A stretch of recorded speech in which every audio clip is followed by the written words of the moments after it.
বলছে কবরস্থানে নিয়ে যে নাকি শপথ করাচ্ছে, কোরআন দিয়ে শপথ করাচ্ছে। বল কোরআনে হাত দিয়ে বল টিএমসি কে ভোট দিবি।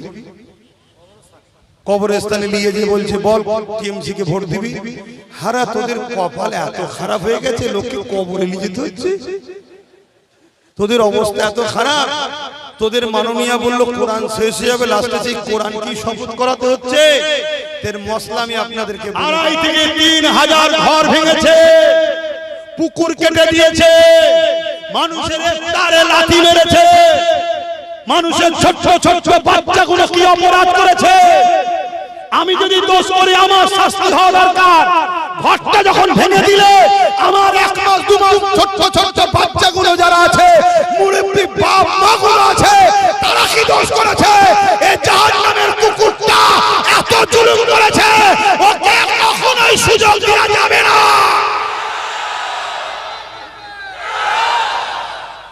মনে রাখবে, যারা ওর পক্ষে এখনো আছে তাদের মধ্যে দুটো কোয়ালিটি আছে। একটা কোয়ালিটি ভাই ভেতরে ভেতরে বলছে তোদের সাথে আছি ভাই, একে ভয় লাগছে যদি এক্ষুনি বেরিয়ে যায়, যদি মেরে দেয়, তা আছি ভাই, আছি ভাই। আর আরেকটা যারা এখনো আছো তাদেরকে বলবো সময় থাকতে থাকতে তওবা করে পরিবর্তন হয়ে যাও। এক তো ধর্মীয় অ্যাঙ্গেলে তুমি মুসলিম হলেও জালিমের সাথে থাকতে পারো না।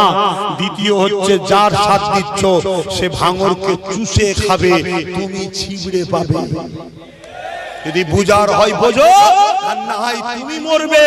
আলহামদুলিল্লাহ, আল্লাহ আমাদেরকে বিজয় দেবে ইনশাআল্লাহ। তাহলে বলো, কোরআনকে মিটাতে পারবে? কিন্তু কেউ যদি কোরআনের দুশমন হয়, তুমি কি তার বন্ধু হবে? তুমি যাকে ভালোবাসো তার দুশমন কি তোমার দুশমন নয়? সত্যি করে বলো। তাহলে কোরআনের প্রেমিক কারা কারা আছো একটু হাত তুলে দেখো। হাত লম্বা করে তুলবে। কোরআনকে ভালোবাসো, হাত লম্বা করে তোলো। ভয় খাচ্ছ, ভয় খাচ্ছ? আরে যে ভয় খাই সে বারবার মরে, আর যে ভয় খাই না সে একবার মরে। তাহলে কোরআনকে ভালোবাসো। একটু পাশে দেখো তো কেউ হাত বাকি রেখেছে কি? কোরআনের পক্ষে নয় এমন কেউ নেই তো? হাত লম্বা করে তোলো, একটু বলো কোরআন শরীফ, কোরআন শরীফ, কোরআন শরীফ। কোরআনের দুশমনেরা মুর্দাবাদ, কোরআনের দুশমনেরা মুর্দাবাদ। কোরআন শরীফ প্রেমিকরা বলুন জিন্দাবাদ। নারে দিবে আপনার বাবা। যারা কোরআনের দুশমন যারা, তারা আমাদেরও দুশমন, তাই তো নাকি? আচ্ছা, কেউ যদি বলে কোরআন শেষ হয়ে যাবে, আমার উন্নতি শেষ হবে না, সে কোরআনের দুশমন না দুশমন না? হ্যাঁ, জোরে বলেন। তাহলে কোরআনের দুশমন যে সে আপনাদেরও দুশমন তো? এ কথা একমত তো? তাহলে কোরআন শেষ হয়ে যাবে কেউ যদি বলে, সেও বুশের মতো ফুস হয়ে জাহান্নামে চলে যাবে। ঝগড়া প্রস্তুতি কি বাপের জন্য করতে আসেনে, ঝগড়া প্রস্তুতি কি তার মায়ের জন্য করতে আসেনে। হ্যাঁ, আমি জানি আমার মাকেও গাল দেওয়া হয়, বাপকেও গাল দেওয়া হয়। আমি মা বাপের জন্য ঝগড়া করতে আসিনি, আমি আল্লাহর বাণীর জন্য কথা বলছি, আল্লাহর জন্য কথা বলছি, দ্বীনের জন্য কথা বলছি। আমার কথা যদি আপনার অপছন্দ হয়, জানতে হবে আপনার ঈমানে জন্ডিস হয়েছে। মন দিয়ে বলুন, কোরআনের দুশমন আপনাদের দুশমন, হ্যাঁ কি না? তাহলে আমার বাংলার মাননীয় মমতা ব্যানার্জি বলেছিল কোরআন শেষ হয়ে যাবে, আমার উন্নতি শেষ হবে না। বলুন, এই কথাটা মানুষের মতো না শয়তানের মতো? জোরে বলুন। তাহলে শয়তানকে সাপোর্ট করা যায়? জোরে বলুন। হাত তুলে সাক্ষী দেন, এর বিরুদ্ধে থাকবেন, এর বিরুদ্ধে ভোট দেবেন, এর থেকে দূরে থাকবেন, এর বিরুদ্ধে লোককে প্রচার করবেন, কোরআনের দুশমনের বিরুদ্ধে লড়বেন, কোরআনের দুশমনকে মিটাবার জন্য চেষ্টা করবেন। তাতে যদি জান লাগে জান দেবেন, মাল লাগে মাল দেবেন। নারে দিবেন, নারে দিবেন। কেউ হাত তুলতে বাকি নেই তো? যদি বাকি থাকে চিনিয়ে রাখো, বিরোধী করবো না, শুধু চিনিয়ে রাখবো। এক গাদ্দার আমাদের যে কোরআনের পক্ষে নয়, সে মুসলমান ঘরে জন্ম নিয়েছে, তার দুটো সমস্যা থাকতে পারে, হয় গন্ডগোল গুড়াই, আর না হয় খেয়ে খেয়ে হারাম খেয়ে বেরিয়ে গেছে। এই কথা খারাপ লাগছে, শোনো, একটা নয় হাজারটা নওশাদকে কুরবানির জন্য, কোরআনের জন্য কুরবানি করে দেবো, অসুবিধা নেই আপনার সাথে। আমার কোরআন মিটে যাবে বলেছে, আজকে দিন এসেছে, জবাব দেবেন না দেবেন না। আজকে যেসব মাওলানা, যেসব মুফতি, যেসব বক্তা, যেসব আলেম, যেসব হযরত এই কোরআনের দুশমনের সাথ দিচ্ছে, আপনাদের কি মনে হয় এরা রাসূলুল্লাহর হাদিস অনুযায়ী আসমানের নিচে জমিনের উপরে নিকৃষ্ট না নিকৃষ্ট নয়? একটু হ্যাঁ কি না বলুন, বাপ জানে না, বাপেদের কি কথা বলতে ভয় লাগছে নাকি?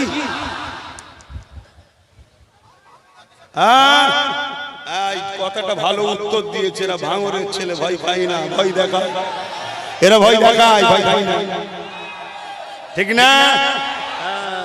মাথা কাজ করছে না। কলকাতার পাশে এত বড় একটা পাওয়ারফুল মুসলমান এলাকা থাকবে, এটাকে এয়ারপোর্টের নামে নিতে হবে, এগুলোকে তাড়াতে হবে। নওশাদ 5 বছর সই করলো না, ওকে দেব বললাম সংখ্যালঘু মন্ত্রী, তাও এলো না। ওকে কি বলে গ্রাম, কি বলে পঞ্চায়েত মন্ত্রী করব বললাম, তাও এলো না।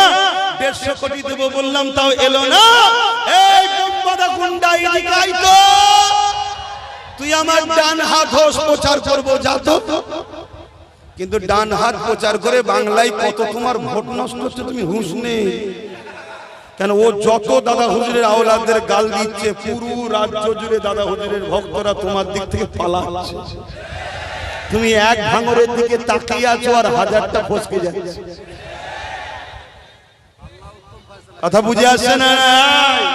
উত্তম ফয়সালা লেনেওয়ালা মালিক আল্লাহ, মনে রেখে দিও। ফেরাউন বিশাল পাওয়ারফুল ছিল, আল্লাহ তাকে ছুঁচো ডুবানোর মতো ডুবিয়ে ডুবিয়ে মেরেছে। নমরুদ পৃথিবীর রাজা ছিল, আল্লাহ মশা দিয়ে মেরেছে। মনে রেখে দিও, নমরুদের পক্ষে যারা ছিল তাদেরকে আল্লাহ ছেড়ে দিয়েছে নাকি? চলে আসো, আব্রাহা বাদশার কথা বলবো। নাম শুনেছো আব্রাহা বাদশা?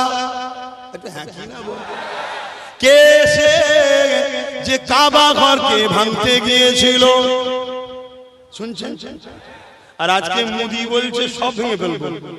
দাঁড়া, অনেক বাচ্চা আছিস এখন, তুই এখনো ফাঁদ দেখিস নি, ঘুঘু দেখেছিস, তুই ফাঁদ এখনো দেখিস নি। শুনছেন তো নাকি? এই বলবো না, ছেড়ে দেবো, আমাকে দেবো, পিছন টান হয়ে আছে, যেতে হবে। বলবো একটু, সত্যি বলছেন, কষ্ট হচ্ছে না তো? আবার কাঁদবেন না তো? একজন তো প্রায় এসে কাঁদছে যে আমি কেন বলতে গেলাম ভাঙর হয়ে যাবে, আমাকেই তো সে ফেঁসিয়ে দিল, কি সর্বনাশের পাল্লায় পড়লাম বলতে, শুধু কাঁদছে। হাইরে, তোর এখন কিচ্ছু হয়নি, তোর এখন কিচ্ছু হয়নি। না, হঠাৎ করে কে যেন এসে বলছে যে একে মেরে দিবার প্ল্যান চলছে না। আমার সন্দেহ হচ্ছে যে বলছে সেই না মেরে দেবে। যদি বলেন কেন? কোন রাস্তা পাচ্ছে না। খারাপ লিখছেন? আর একটা বক্তব্য দিয়েছে না, 2 লক্ষ চাকরির ব্যবস্থা হবে। আরে শুনবেন তো, আরো অনেক কোম্পানি ঢুকবে বলছে না? আমি তো অনেক দিন থেকে বলছি এয়ারপোর্টের নামে জমিলে কোম্পানির হাতে দেবে। মিলছে কথা? অলরেডি টাকা অ্যাডভান্স নিয়েছে, ছুঁচো গিলা টাইপের হয়ে গেছে, খিদে পেয়েছে, সাপক করে গিলে নিয়েছে। গিলে দেখছি কি গন্ধ, না গিলতে পারছে, পেটেরও জ্বালা, উগলাতেও পাচ্ছে না। টাকাটা বড় অঙ্ক নিয়ে ফেলেছে, আর নওশাদ সই করে না বলে দিতেও পারে না। যেমন হোক করে একে হারা, আমার লোক বসা, সইটা করে দে, এয়ারপোর্টের নামে অ্যাকোয়ার করে নিয়ে উচ্ছেদ করে বড় বড় কোম্পানির হাতে তুলে দেবে। ভাঙরের যুবকেরা, বাপ দাদুর কবর ছেড়ে চলে যাবি, মসজিদ ছেড়ে চলে যাবি, সেদিন তো বন্দুকের সামনে দাঁড়াতে হবে, আজকে বন্দুকের সামনে না দাঁড়িয়ে সেদিকের বন্দুকের সামনে দাঁড়াবার প্রয়োজন হবে না, যদি আজকে ঠিক জায়গাতে ঠিক দিনে। আমার কথা অসুবিধা হচ্ছে কি গো? আমার বাপ জানেদের অসুবিধা হচ্ছে যে হুজুর জলসে এসে বলছে কেন তুই রাজনীতির ব্যানারে ধর্ম বিরোধী করিস কেন? তুই রাজনীতির নেতা হয়ে মন্দির মসজিদ নিয়ে ব্যস্ত কেন? ঠিক না? তুই কেন নিউ টাউনে মসজিদ করতে দিলি না? এটা তোর কাজ। ভাই শোনো, তুই কেন ইফতার পার্টির নামে ধর্ম খেলে রাজনীতিতে ঢুকালি? তুই কেন মসজিদে ঝান্ডা নিয়ে ঢুকে যাচ্ছিস? কথা শুনছো? ও তুই করলে সব ঠিক, আর আমার নবীর মেম্বারে, নবীর ঘরের ছেলে, নবীর বংশের ছেলে, নবীর গোলাম যখন নবীর উম্মতদের দুশমনকে চিনাচ্ছি যে এটা তোর দুশমন রে, এটা তোর দুশমন, এটাকে চেন, আপনি তখন বলবেন, ও শুনবেন তো, আপনি তখন বলবেন যে ভাইজান এই কোরআনিয়া মাহফিলে কেন বলছেন, তার মানে কিছু সমস্যা আছে। তুই তো বলবি না রেড রোডে কেন যান, শুনছেন তো নাকি? তখন তো বলিস না যেটা আমাদের নামাজ, ওখানে মা মুসলিম মা বোনেদেরও যেতে নেই, আপনি কেন আসেন বলেছেন? তাহলে সমস্যা আছে, ঠিক না বেটি? তো খুব ভালো তাহলে শোনেন, যে বসুন কবর টবর দেখতে হবে, বসুন বসুন, যার যা বলার দরকার লিখে দিতে পারবে, বিচখানে ডিস্টার্ব করো না, একটা লাইনে কথা বলছেন, শুনছে কি বলতে গিয়ে এগুলোই গেল। এখন কেউ যদি বলে যে ভাইজান বাবাজি হুজুর এই সব কথা কেন বলছেন, আমি একটাই উত্তর দেব, ফেরাউনের বিরুদ্ধে মুসা নবী যদি বলতে পারে, নমরুদের বিরুদ্ধে যদি ইব্রাহিম নবী বলতে পারে, এজিদের বিরুদ্ধে হোসাইন পাক যদি বলতে পারে, কি বলে ব্রিটিশের বিরুদ্ধে দাদা হুজুর যদি বলতে পারে, সেসব জালিম শাসক ছিল না ছিল না, আজকে তাদেরই তো দেখানো রাস্তায় নবীর গোলাম, আজকে জালিমদের বিরুদ্ধে তো বলতেই হবে, এবং বলার জায়গা এটাই তো, এখান থেকেই তো হক কথা বলা হয়। জোরে বলুন সুবহানাল্লাহ, আরো জোরে বলুন সুবহানাল্লাহ। তো ভাইরা আমার, তাহলে সেদিন কি আপনি গুলি বোম বন্দুকের সামনে আপনাকে দাঁড়াতে হবে না, যদি আজকে কটাই নামাজ, কটাই নামাজ 8:15, কি হলো এতক্ষণ পরে গেল, কি ব্যাপার?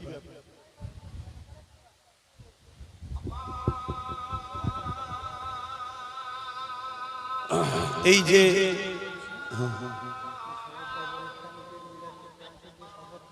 আচ্ছা আচ্ছা আচ্ছা বলো দিল আব্বা জান উঠা উঠি না, আজান দিচ্ছে, নামাজ পড়বো আমরা, তার আগে ছেড়ে ছেড়ে, এটা আদবের খেলাফ।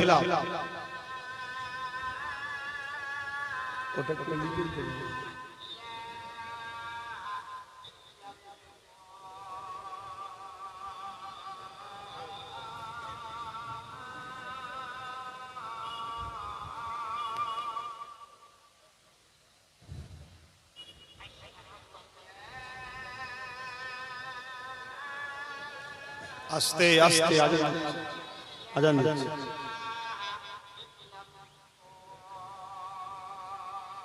আশহাদু আল্লা ইলাহা ইল্লাল্লাহ।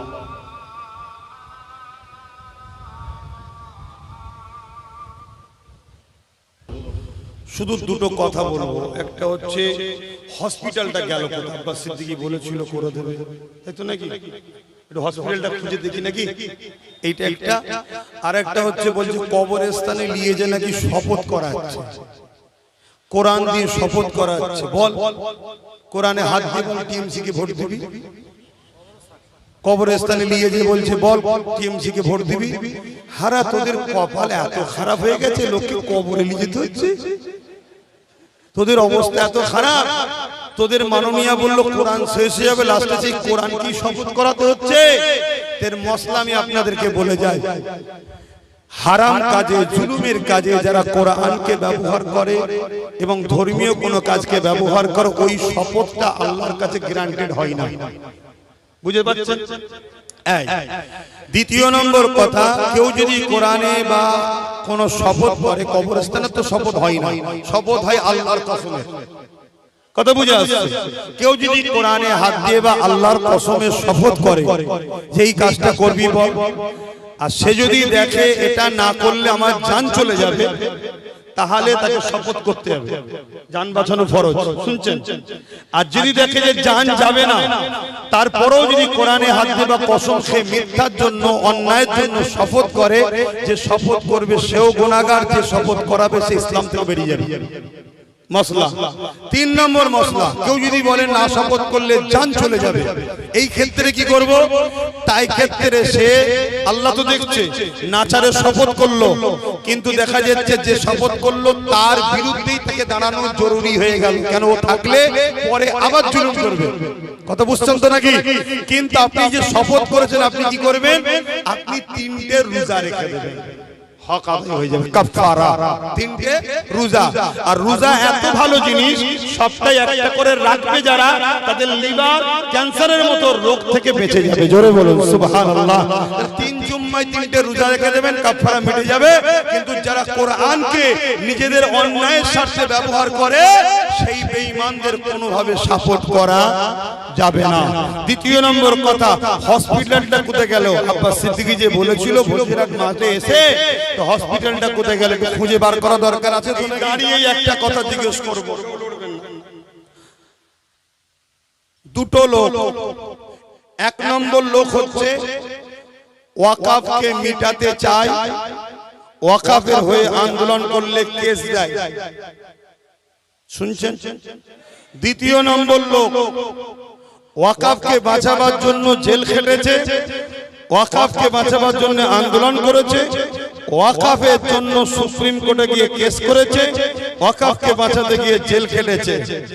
আপনি ইমানদার হিসেবে আমি আপনাকে জিজ্ঞেস করছি, কেন আমি ধর্মগুরু আমার ভালোবাসার বাপ ভাইদের জিজ্ঞেস করছি, আপনি 1 নম্বর লোকের সাথে যে ওয়াকাফের দুশমন তার সাথ দেবেন, না যে ওয়াকাফকে বাঁচাতে চাইছে তার সাথ দেবেন?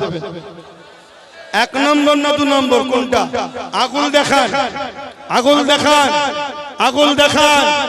ইনশাআল্লাহ ভাঙরে এটাই হবে। এটা কি? এটা জিতার সিম্বল।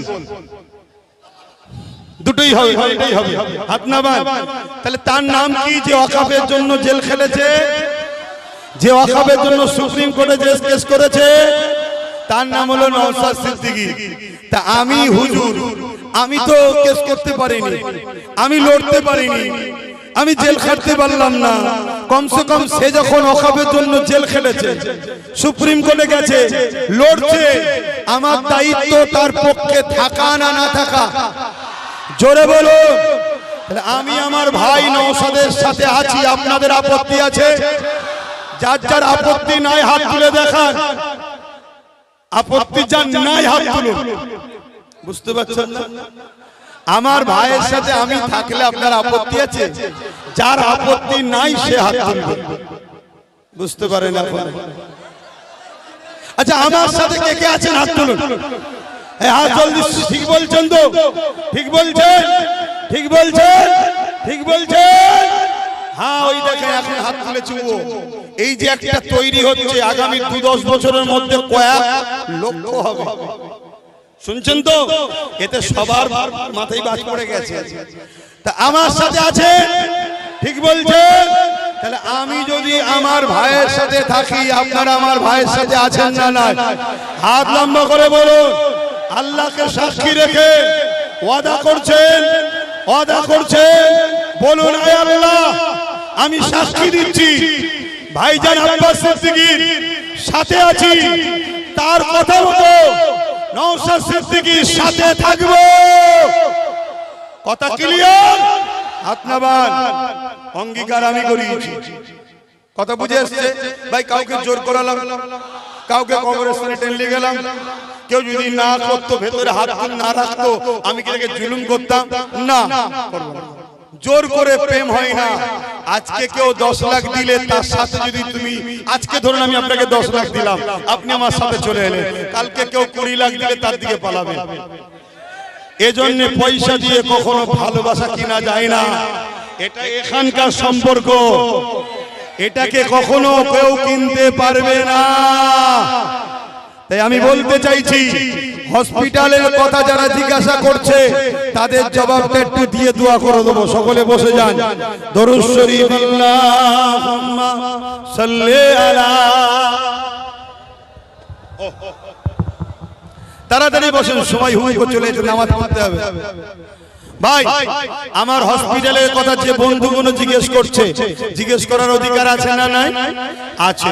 কিন্তু জিজ্ঞেস করছি বন্ধু, সারা বছর জিজ্ঞেস না করে ভোটের সময় জিজ্ঞেস করলেন কেন? কিছু একটা প্ল্যান ছিল। কি প্ল্যানটা হচ্ছে এটাই, অনেক জায়গায় দেখবেন 2-3টে করে বুথ যেতে, বিরোধীরা ওই 2-3টে বুথ যেতে তাদের সদস্যদের কাজ করতে দেয় না। কেন দেয় না?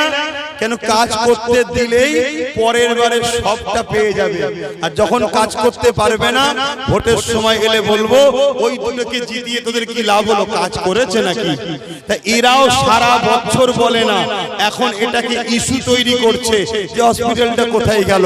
আমি জিজ্ঞাসা করছি 2014 রাজ্যের মাননীয়া সে বলেছিল নলমুড়ির হসপিটালকে সুপার স্পেশাল হসপিটাল করব, হয়েছে? তারপরে 2021 আমি যেদিন বলেছি তার পরের দিনে এসে বলল আমারও একটা ভাঙড়ের হসপিটাল করা খুব শখ। তার মানে আপনি আমার কথা খুব ভালোভাবে শোনেন। তার মানে আমি আগের দিন বলেছি, আপনি পরের দিন এসে বললেন। বলার পরে কি বললো যে আমি অনেকবার করতে গেছি, জমিও কিনা আছে, এই হয়েছে, হয়নি, আগামী দিন হয়ে যাবে। তাই তো নাকি? সে হসপিটাল হয়েছে। বলেছিল ভাঙড়ে হিমঘর করে দেবো, করেছে। বলেছিল 10,000 মাদ্রাসা দেবো, দিয়েছে। ডবল ডবল চাকরি, বলছে চপ বিক্রি করে খানা, এটাও তো চাকরি। বলেছে কি বলে আমি বেঁচে থাকতে এসআইআর হতে দেবো না, এসআইআর হয়েছে না হয়নি? বলছে কি বলছে যে ওয়াকফ আমার বিষয় নয়, এখানে হতে হবে না, ওটা দিল্লির ব্যাপার, এখানে আন্দোলন করতে দেবো না। সে ওয়াকফ আইনকে মেনেছে না মানেনি? বলেছিল ফুরফুরায় রেল চলছে, বলছে ফুরফুরায় রেল করে দিয়েছি। বাস্তব কথা বলছি, বরগেছিয়ায় জনসভার প্রচার করতে এসে লোকসভার ভোটে প্রকাশ্য জ্যান্ত মাছে পোকা ফেলে দিল, বলছে ফুরফুরায় রেল করে দিয়েছি। এই রেলে যাও নাকি তোমরা?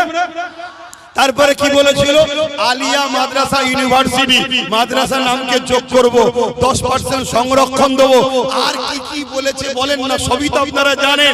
আমি তো এই জগতের লোক ছিলাম না, আমার তো এদিকে খেয়াল ছিল না। আমি রাজনীতিতে মাথা দেওয়ার পিছনে দুটো কারণ। নাম্বার 1 কারণ হলো যখন চুচুড়ার মসজিদ মাদ্রাসায় এই রাজ্য সরকার মমতা ব্যানার্জি তালা মেরে দিয়েছিল, আমি ওটাকে খুলতে গেছিলাম। খুলতে যাবার সময় উনি দেখি পুলিশ না বাজছে, পুরো ঘিরে ফেলেছে, কানা খুশি হচ্ছে, লাঠি চালাবে, পিটবে। আমি বলেছিলাম মাইকে আজকে আমার 14-15 হাজার লোক আছে, আজ যদি তুমি পেটো কালকে বাংলায় সুদে আসলে বুঝে নেবো। কেন? আমি তো জুলুম করতে আসিনি, আমি কারো ঘর তালা মারতে আসিনি। তুমি রাজ পাওয়ারের জোরে আমার মসজিদে তালা মারলে কেন? আমার মাদ্রাসা তালা মারলে কেন? আমি খুলতে এসেছি, ওই মসজিদ খুলেছি, আমি ওই মাদ্রাসা খুলেছি, আল্লাহর শুকর। সেখানে নামাজ পড়ে ঘরে এসেছি। বলুন সুবহানাল্লাহ, বলুন আলহামদুলিল্লাহ। সেই দিন ভাবলাম না লুহা না হলে তো লুহা কাটা যাবে না, হুজুর দ্বারা ফু দিয়া যায়, হুজুর দ্বারা তার পুলিশ কন্ট্রোল করা যাবে না, তারা পুলিশ কন্ট্রোল করতে গেলে নেতা লাগবে। তারপরে পরে এনআরসি করবে বললো না কেন্দ্র সরকার, বললো ছি ছি ক্যাকা সব করছিল না। আমি তখন বললাম ওই রকম ছি ছি ক্যাকা না করে, কোটি কোটি টাকা খরচ না করে বাংলার মানুষ আপনাকে সিএম বানিয়েছে, আমাকে তো বানাইনি, আপনাকে বানিয়েছে। এদের পক্ষে আপনি সুপ্রিম কোর্টে যে কেস করুন, আমার বাংলা এটা হবে না। যেই বলেছি দেখছে ঠিক পয়েন্ট তো বলেছে, লোক যদি ধরে লাই ফেসে যাব, সঙ্গে সঙ্গে ওই রাত্রিরে আমাকে চমকাবে বলে আমার বাড়িতে 2,500 পুলিশ পাঠিয়েছে। শুনছেন আমার দরজায় কত লাঠি ফাতি ইট দিয়ে ভাঙা ভুঙি কত কি করেছে, আমি ঘরের মধ্যেই ছিলাম। কথা বুঝে আসছে? এ অনেক বড় কথা বলার সময় নেই। সকালে উঠে দেখি তালাটা এরম রয়েছে, সব ইট ফিট লাগা আছে, ভাঙা ছাড়ার চেষ্টা করেছে, হাত যেই দিয়েছি দেখি তালাটা খুলে গেছে। তার মানে আল্লাহ সাহায্য আমার উপরে আছে না? না। তাহলে আল্লাহ সাহায্য যার উপরে থাকে সে কাউকে ভয় করে? তখন আমি ভাবলাম আর দেরি করলে হবে না। 17 ডিসেম্বর পুলিশ পাঠিয়েছিল, 21শে জানুয়ারি এর মধ্যে নওশাদকে বুঝালাম, হ্যাঁ আমি তো হুজুর হয়ে গেছি, জলসা টলসা করি, বাবারা করছি, তো তুই তো এখন হুজুর হোস নি, তুই তো খেলাধুলা করছিস, পড়াশোনা করছিস, একটা কথা বলবো, রাজনীতি করবি? ও বলছে রাজনীতি কি কথা, আমি তো কোনোদিনই জানি না, ওকে কেউ চেনেও না, তো চেনে নাকি? আমি বলি আমি তোর গাড় দেবো, বুঝিয়ে বাজিয়ে রাজি হবে না।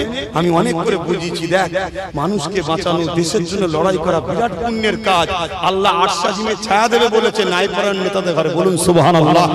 এরা অনেক বুঝিয়েছি, বুঝিয়ে যাক আল্লাহর হুকুমুর রাজি হয়ে গেল। রাজি হয়ে যে কলকাতায় 21শে জানুয়ারি পতাকা ঘোষণা করে ওর হাতে তুলে দিলাম। এবারে প্রথম বছর ওকে কেউ চেনে না, একটু প্রচারে না নামলে হয়, ডাইরেক্ট আমি আইএসএফ এর ব্যানারে প্রচার করেছি, স্বীকার করছি, হারাম কাজ তো করিনি, যখন কাউকে ভয় করিনি, প্রচার করে আল্লাহ করে ভাঙরের মানুষকে হৃদয়ে জায়গা দিই।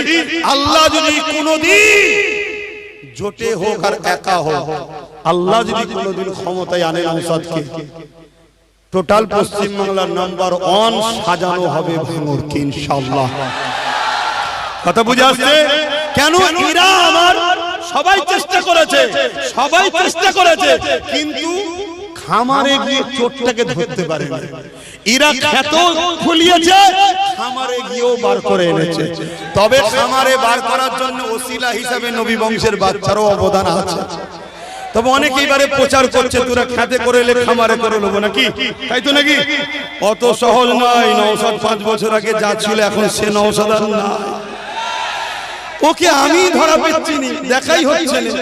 বাপ রে বাপ, এই দেখছিলাম কোথায় একটা মুর্শিদাবাদের প্রোগ্রাম, ব্যারিকেড হার মেনে যাবে এত লোক। কথা বুঝে আসছে না? আর ভাঙরের মানুষের জন্য টোটাল বাংলা দোয়া করে, বাইরে রাজ্যে দোয়া করে। আমি বাইরে জলসা করতে যাই, তারাও দোয়া করে ভাঙরের মানুষের জন্য। কেন? দাদা হুজুরের আওলাদকে ভাঙরের মানুষ বুকে জায়গা দিয়েছে। সেই জায়গাতে এবারে বলুন, এই যে জিতার পরে নওশাদ ভাঙরে ঢুকতে পারছিল, ঘর ভাড়া পাচ্ছিল, জুলুম হয়েছে না হয়নি? 1.5 বছর ধরে ছুটি করেছে, কেস কামারি, জামিন করা, ঘর ভাঙা, তাড়িয়ে দেওয়া, ওর পিছনে খরচ করতে হয়েছে না হয়নি? ওই পয়সাটা আব্বাস সিদ্দিকী দিয়েছে। শোনো তোমরা, তারপরে 1.5 বছরের পরই পঞ্চায়েত ভোট এসে গেল। পঞ্চায়েত ভোটেতে আমার কয়েকটা ভাই শহীদ হয়ে গেল। তারপরে আবার কেস, আবার প্রতিবাদ সভা, জনসভা, খরচ হয়েছে না হয়নি? সেই পয়সা আব্বাস সিদ্দিকীকে দিতে হয়েছে। তারপরে চলে আসো, পরেই দেখা যাচ্ছে লোকসভা ভোট চলে এলো। তারপরে আবার কেস কামারি, আবার লড়াই, আবার ঘর ছাড়া, আবার জুলুম, তার প্রোগ্রাম পিটিং করা, সেখানেও জামিন করা, সময় দেওয়া, খরচ হয়েছে না হয়নি? তারপরে চলে আসো, আবার চলে এলো কি বলে ওয়াকফ বিল, তার জন্য আন্দোলন, তার জন্য সময় ব্যয়, তার জন্য অর্থ দিয়া। তারপরে চলে এলো এসআইআর, তার জন্য আন্দোলন, তার জন্য অফিস তৈরি করা। নওশাদ ভাঙরে এত বিএলওদের সঙ্গে ছেলেদেরকে লাগিয়ে এত সুন্দর কাজ করেছে, ভাঙরের মানুষ মাত্র 3000 ডিলিট।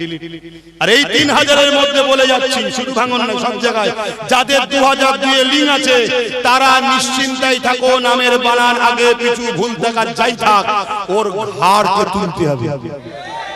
কথা শুনছেন না শোনেন নে?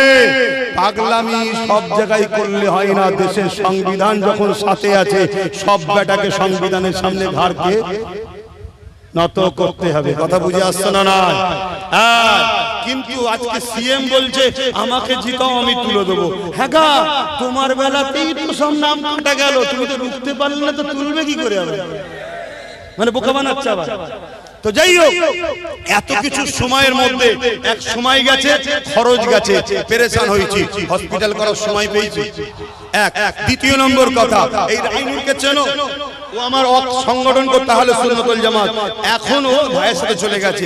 আর একজন মিন্টু শিকারি আছে, কথা বুঝে আসছে, ও আমার সংগঠন করতো। কথা বুঝে আসছে?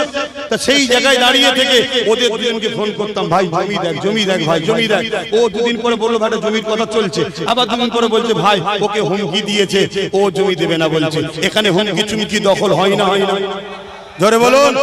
তাহলে আজকে কেউ ভোটের সামনে এসে বলবে হসপিটাল কোথায়, ওই পাগল মমতাকে বলেছিস হসপিটাল কোথায়, মাদ্রাসা কোথায়, 10,000 জিজ্ঞেস করেছিস, তো ছাল চামড়া গুটিয়ে ফেলবে, আমরা গুটোইনি বলে বলছিস না। তারপরে দ্বিতীয় নম্বর কথা, কেউ বাইট দিয়ে বলবে আমি জায়গা দেবো, এতক্ষণ কোথায় ছিলে? যদি জায়গা দিবেন ইচ্ছা যাই বাইট দিচ্ছে কেন? তার মানে তুমি ওদের লোক, তোমার ভয় নেই, শুধুমাত্র ইমোশনাল ব্ল্যাকমেল করছো যে দেখেছো জায়গা দিবার লোক আছে, আব্বাস করেনি। কথা বুঝছেন না, বোঝেন না? আমি এতটুকু জানতে চাইছি, এই যে প্রেসানের মধ্যে পড়লাম, এর মধ্যে আমার কোনো ভুল আপনারা পাচ্ছেন? যদি পান বলুন। আর হসপিটালে ওয়াদা আমি করেছি না নওশাদ? জোরে বলো। যদি ভুল হয় দোষটা আমার না নওশাদের? আমার। আমি চাই না আমার জন্য ওর উপরে তোমরা মন খারাপ করো। শেষ কথা বলছি, ধরুন আমি আমার ভাইকে বললাম তোকে ঈদের সময় একটা গাড়ি কিনে দেবো, কথা বুঝে আসছে? আর কোন কারণে ঈদ আসার আগে ও অসুস্থ হয়ে গেল, ওর পিছনে 5-10 লক্ষ টাকা খরচ হয়ে গেল চিকিৎসা করতে গিয়ে, এখন টাকা নেই, গাড়ি কিনতে পারিনি। এর জন্য ভাই যদি ঈদের দিনে বলে আপনি আমায় ভালোবাসেন না, মিথ্যা কথা বলেছেন, এটা কি ওর বলা উচিত হবে? তা আমি যে পয়সা খরচ করেছি প্রতিবার সবাই কেসের পিছনে জুলুম করছে, তাকে রক্ষা করার জন্য ওই পয়সায় হসপিটাল হতো না, হতো না? আজকে সরকারে তুমি, রাজ্য তোমার, পঞ্চায়েত তোমার, এমএলএ তোমার, কি বলে 10 বছর এমএলএ ছিল তোমার, এমপি তোমার 15 বছর, তুমি করতে পারোনি কেন?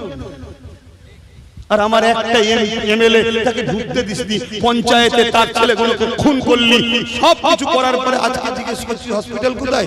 তোরা তো ইচ্ছা করে করতে দিসনি, যাতে করে এই প্রশ্নটা তুলবি ভোটের সময়। এবারে বলুন আমার এখানে কোনো ভুল পাচ্ছে? তাহলে আমার উপরে কোনো দুঃখ ক্ষোভ আছে? হাত তুলে বলুন, প্রশ্ন দুঃখ ক্ষোভ কারো আছে? আমি কোনো অন্যায় কাজ করেছি? মাথায় ঢুকছে? এত কথা বলতাম না, আমায় যখন ঘাটাবি আমাকে তো একটু বলতে হবে। তা বলার আগে শেষ কথা বলে যাচ্ছি, কি হঠাৎ করে বলছে, হঠাৎ করে বলছে তার আগে কি বলছে? আমার সন্দেহ হচ্ছে একে, বলছে মার্ডার করে দেবে, বলছে না? আমারও সন্দেহ হচ্ছে, ওই না ছেড়ে দেয়। কেন? তোকে যে কারণে নিয়ে এসেছিলাম তুই আর উপযুক্ত নয়। একটাকে জেলে ভরে দিয়েছি, এইদিকে রয়েছে না বুলেট করে ঘুরতো, তোকে তো ভেবেছিলাম হয়তো তুই উদ্ধার করবি, তুই তো দেখলাম বাঘের জায়গায় এখন ছাগলটাই বেড়ে গেছিস, তা তোকে আর রেখে লাভ নেই, চ। কথা বুঝে আসছে না? হঠাৎ করে কোথায় পুলিশের কাছে খবর নেই, কারো কাছে খবর নেই, এটার কাছে খবর নেই, ওনার কাছে খবর চলে গেল কি করে? তোমার সন্দেহ হচ্ছে, কথা মাথায় ঢুকলো? এখন বলছে 2 লক্ষ চাকরি আরো হবে। আমি আবার বলছি, তোদেরকে এয়ারপোর্টের নামে উচ্ছেদ করবে। সেদিন লড়াই না করে তোদের পক্ষ থেকে তোদের ভাই যে এতদিন লড়ছে তাকে সামনে ঠেলে দে। সে যেমন 5 বছর সই দেয়নি, আগামী 10 বছর, 15 বছর, 20 বছর ওর সই কোনো মায়ের বেটা নিতে পারবে না। কেন? ওর পাশে রাগী সিংহ আছে, ও আমাকে ভয় করে। আজকে বলে যাচ্ছি, নওশাদ আমাকে বিশাল ভালো, কথা শুনছেন? আর এটাও বলে যাচ্ছি, ওর ভুল হলে কেউ যদি ওকে নাও ধরে, ওকে ধরবো আমি। কথা বুঝে আসছে? এবার কাজ করতে গেলে কিছু মিস্টেক হয়ে যায়, কথা বুঝে আসছে? সেই মিস্টেক গুলো এমন মহামারী মিস্টেকের কথা বলছি, তারপরও ডেকে বলি, কোন একটা ক্যানিয়ে মায়ের চোখের পানি থেকে একটা কড়া ভাষা বলেছিল না নওশাদ, ওই দিন জলসা থেকে গিয়ে ধরেছি, এই তোর মুখে এইসব কি কথা? না আমি মায়ের চোখের পানি দেখে সহ্য করতে পারিনি বলে ফেলেছি। আমি যে একটা মায়ের চোখের পানি দেখে যে সুযোগ ধৈর্য হারা হয়ে যা, কালকে তো লাখো মায়ের ইজ্জত বাঁচাতে হবে, ধৈর্য হারা হলে হবে? যে রাগে সে হারে, রাগলে হবে না। তোকে রাগাবার জন্য অনেকে বলবে, তোকে রাগাবার জন্য এটা বলবে, ওটা স্লোগান দেবে, এটা স্লোগান দেবে, তোকে হাসতে হবে। ও ভেতর ভেতর থেকে বুক ফিটে মারা যাবে। শুনছেন না শোনেননি? গতকালকে জলসা থেকে আসছি, এক জায়গা দিয়ে আসছি, আমার কাঁচ খোলা ছিল, জলসা নেমেছি তো, কাঁচ খুলে একটু বাইরে হাতটা দিলে হাতে লেগে হাওয়াটা ঢোকে। আমি এইভাবে হালা দিয়ে হাওয়া খাচ্ছি, আমাকে দেখে 2-5-10টা একটা কি জানো বলছে, কি বলছে সব বুঝতে পারছেন তো? আমি মুখটা ঘুরিয়ে হাসছি, ঠিক আছে চালা চালা, কথা বুঝা? এতে কি অসুবিধা আছে? আমার কোন অসুবিধা আছে? আরে আমার ভালোবাসার মানুষদের সঙ্গে মুসাফা করা দেখা করার সময় পাইনি তো দুশ্মনের ভাবার সময় আছে? হ্যাঁ